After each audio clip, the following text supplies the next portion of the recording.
Welcome, and thank you for joining us. We're going to begin today's workshop with my reading a statement from Sydney Frymire, without whom this workshop would not have been put together to bring to you today. So she says, thank you for joining us.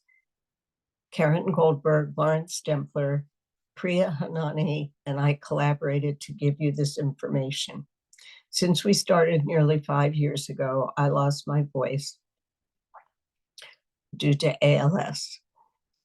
In addition to my work as Montgomery County therapist, as well as providing services through military contracts, my private practice in Bethesda, New York, and my pro bono work with Counseling Connections, I developed a curriculum for groups in Nepal, rescuing survivors of human trafficking. For the Counseling Connection, I worked with survivors and refugees from Eritrea, Iraq, and Burundi. The interpreters were from Egypt, Sudan, and Rwanda. Some of the information I will share is what we learned from the interpreters. One in particular recognized and rescued women in DC and Maryland. At church or in a restaurant, she would follow them into the bathroom and give them her phone number.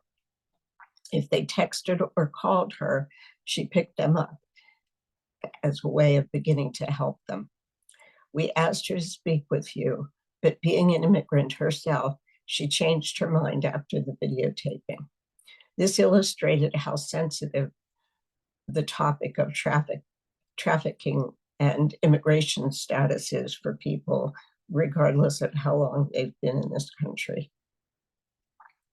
I've traveled to Nepal 15 times, Bhutan, and Tibet in the last 23 years. I spent 3 months in Ukraine getting cross-cultural training. It took years to build up trust with grassroots groups in Nepal. After I completed the training offered by Cultural Connections, I approached Shakti Samaha and Indira Gale. With Priya's expertise, we gave a pilot workshop in 2015. It went well, and we developed a curriculum and have the research to back it up. The arts, music, and dance are embedded in Nepalese culture. As you will see, we use music and dance to teach how to manage stress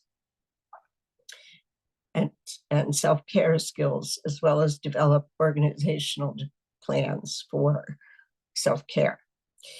I was amazed every year that the staff actually implemented what they learned and asked us for additional information.